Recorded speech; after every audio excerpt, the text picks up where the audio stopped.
Fine. Wearing down, Monsignor. Wearing down. We're getting tired. What's your name? No, the point is supposed to be. There you go. That's who you're supposed to be. This is the Phoenicians going across the... Yes, either side of the wall. So Hi guys. we have two spots. We coming on the boat? No, they've landed. Either side.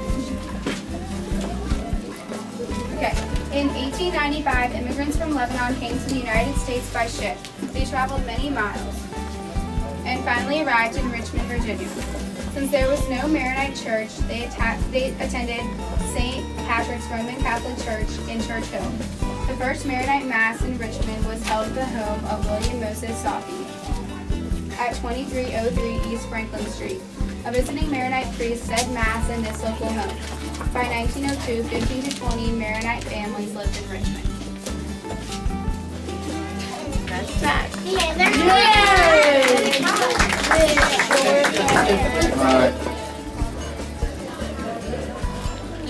Watch the cord. Don't tread.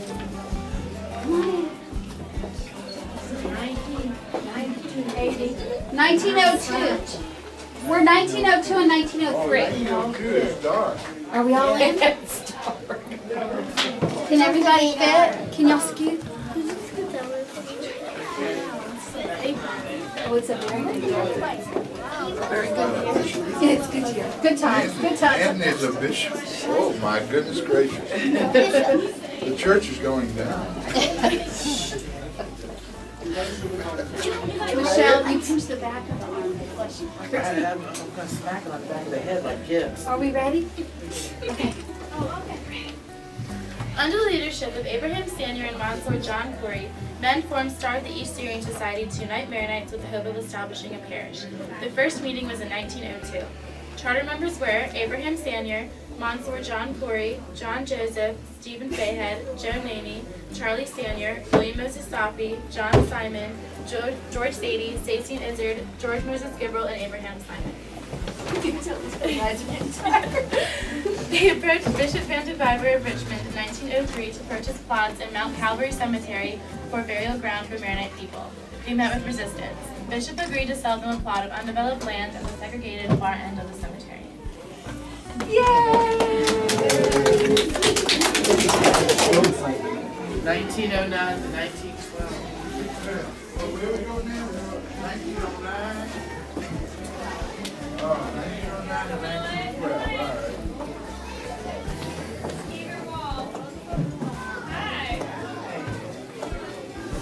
All right. No, honey. Okie dokie.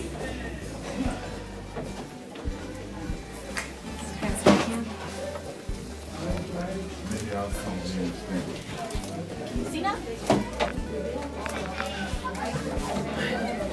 all right. By 1909, the Lebanese Maronites had established businesses for themselves.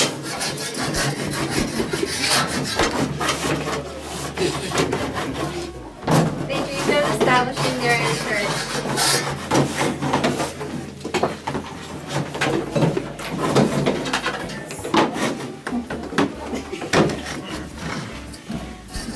In 1912, they went to Bishop Dennis J. O'Connell after he was assigned to the Richmond Diocese. Bishop allowed them to use St. Patrick's Church for 2 hours between 9 and 11 Sunday mornings.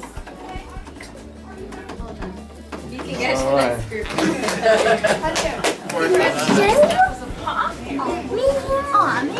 Aren't you supposed to be here? This is my car. This is your car?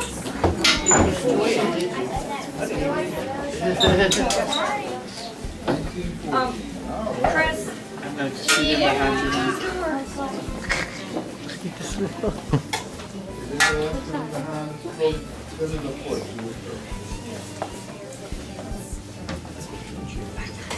the bowl and place the whole service. It smells good. I imagine having my smell.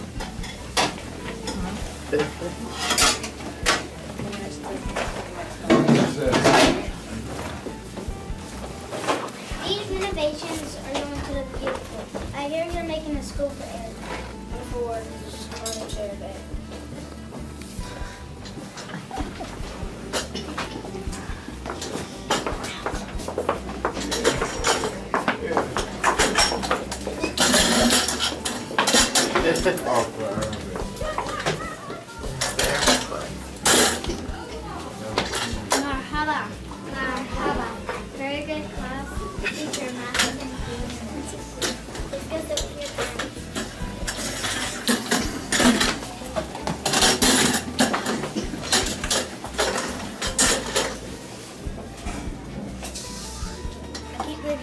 community is born. Thank you for making your religion and culture an important part.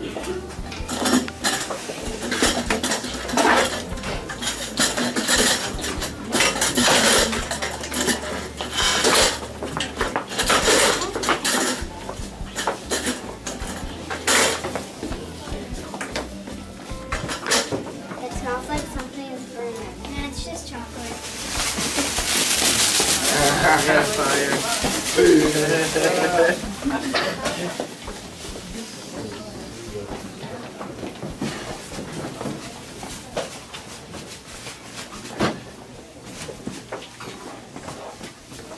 This is not the end. We have started something great. We can find another building. God will provide. Sounds me. The church.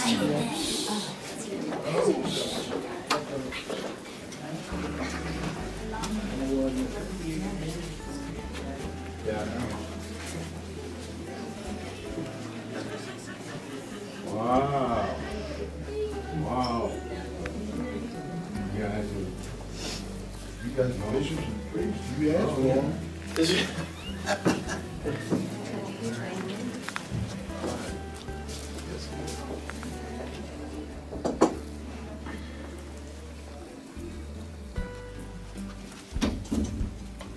The building at 505 North 33rd Street was purchased on October 8, 1916 and became St. Anthony's Maronite Catholic Church, named by the Star of the East Society. The Society also voted to change its own name to St. Anthony's Society. Father Terabay began celebrating Mass in the new building before the renovations were completed. Bishop O'Connell dedicated the new church. Father Terabay served St. Anthony's for 20 years, returning to Lebanon in 1934.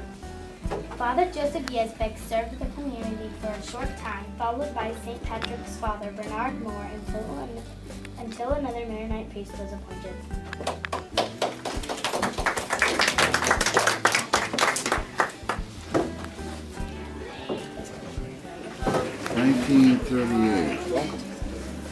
Okay, and what's happening in here?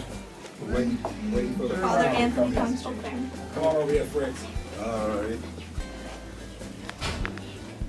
Good morning. Morning, man. Good morning. Good morning. Good morning, Gus. What year are we at? 1938. Are you the last one? Yes. Come on in, Abe. Excuse me, Abe. See if Abe's sure.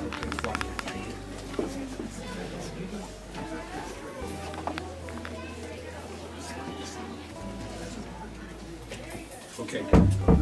Father Anthony comes to Richmond. On November 10, 1938, Father Anthony Corcomes became St. Anthony's first permanently assigned priest and pastor.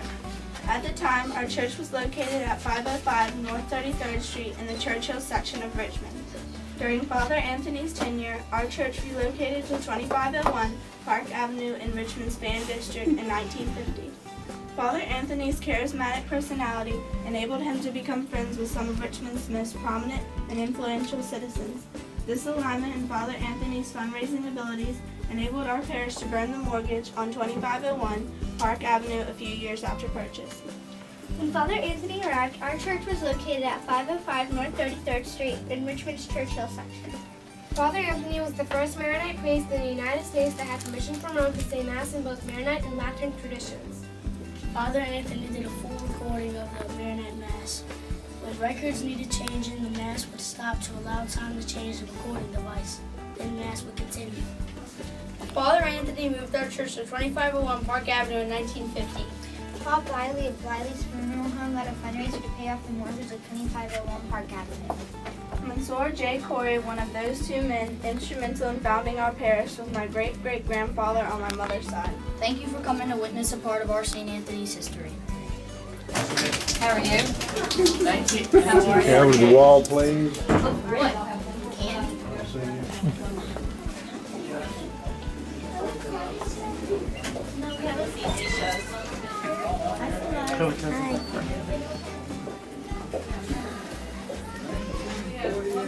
All right. We're getting older.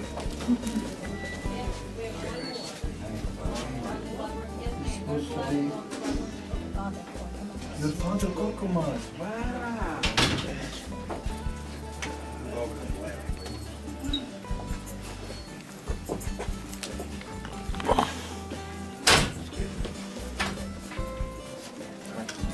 All right, Celeste, tell us what Father Corcomas did in 1948. Father Anthony moved St. Anthony's Church and its 82 families from a small frame building on Church Hill to a much larger facility at 2501 to 2503 Park Avenue in 1948.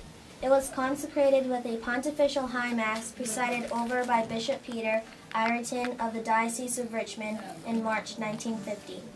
Father Corcomas was very anxious to see the mortgage on the new church paid off as quickly as possible. Paul Bliley of Bliley's Funeral Home introduced Father Anthony to a group of Richmond philanthropists who donated the funds necessary to retire the mortgage in 1952, only 4 years after the church was purchased. Father Anthony raised tremendously the level of recognition of the Lebanese within the greater Richmond community. In 1954, Father was vested a Monsignor. In 1960, Father Anthony was transferred to a much larger Lebanese community in Utica, New York. 1960. Next group, so I expect a very good presentation. And our bishop. Sweet. Bishop DeWahey is going to be with us. So step forward with your posters high, please. Welcome, Your Excellency. Thank you for coming. Come on in, Mrs. Daly. Everyone, quiet, please. No. I said I have a treat here for the whole community. Okie dokie. Everyone, please.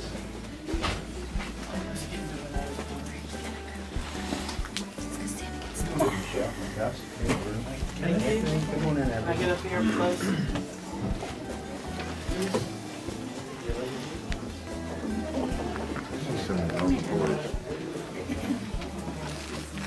Catherine, if you would, step forward, please, and let's begin. It's the year 1960. Welcome to St. Anthony's Maronite Catholic Church.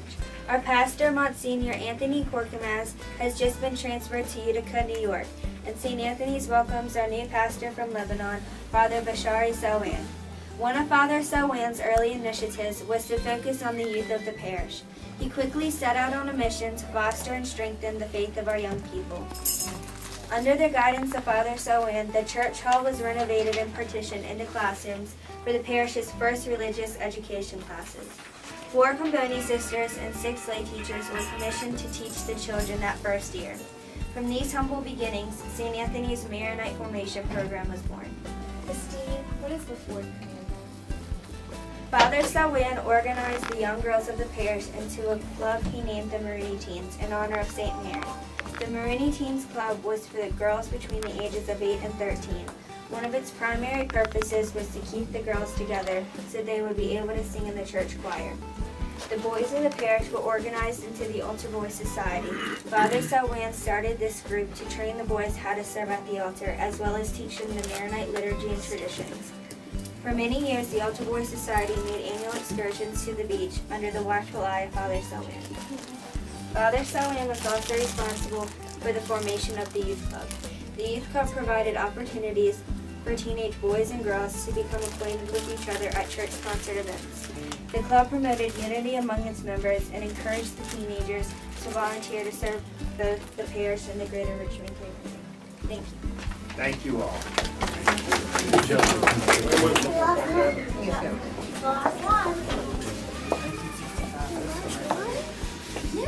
No, I think we have one more.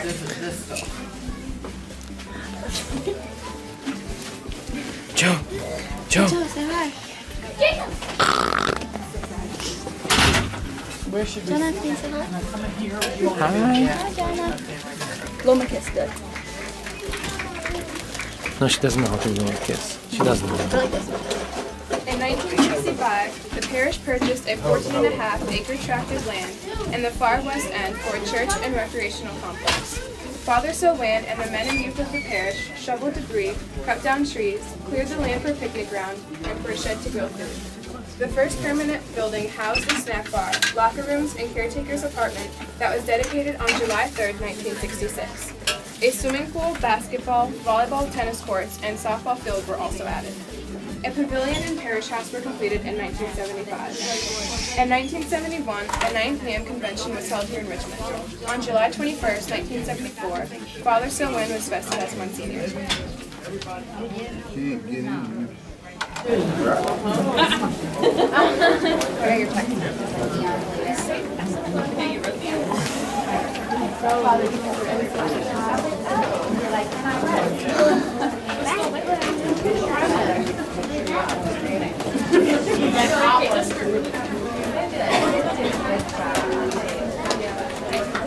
Okay, guys. Is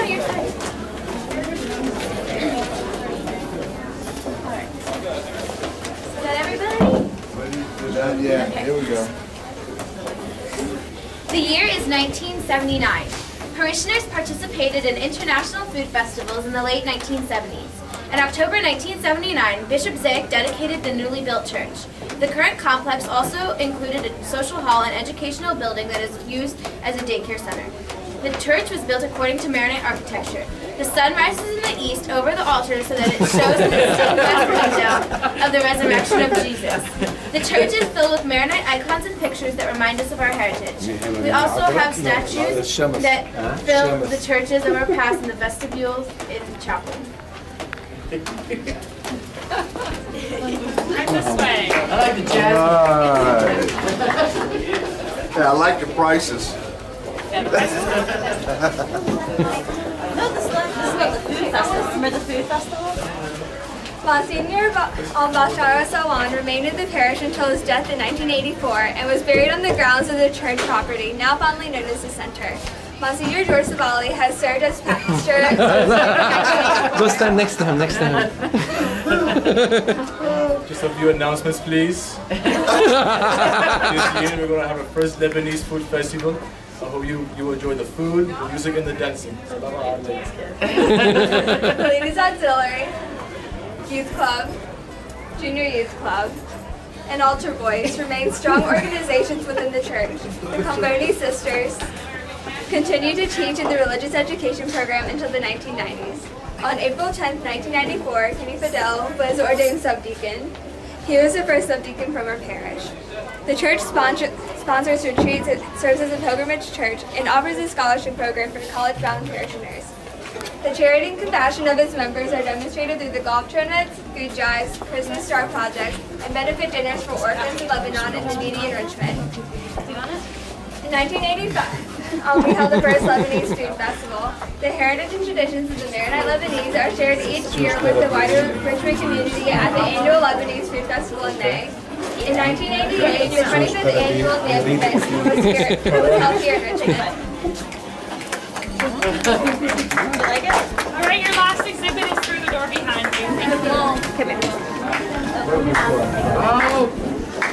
يا شربي لحظة صغيرة بس هذا بقى آخر واحدة هنا. إيه أوكي يلا يلا.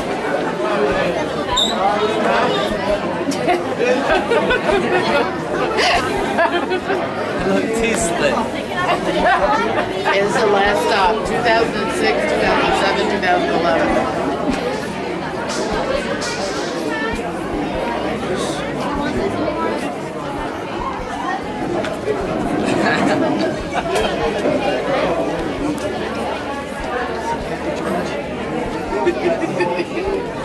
In 2006, Subdeacon Dominic Connor was ordained deacon at our parish. In 2007, the 44th Annual Maronite Convention, NAM, was held here in Richmond. The religious education program now serves over 190 students and involves 18 teachers and assistants. St. Anthony's has grown from 20 immigrant families in the early 1900s to over 300 first, second, and third generation Lebanese Maronite families in 2011. Thank you for coming. That's it. Thank you guys. Thank you. Y'all did a great job. It looks just like that.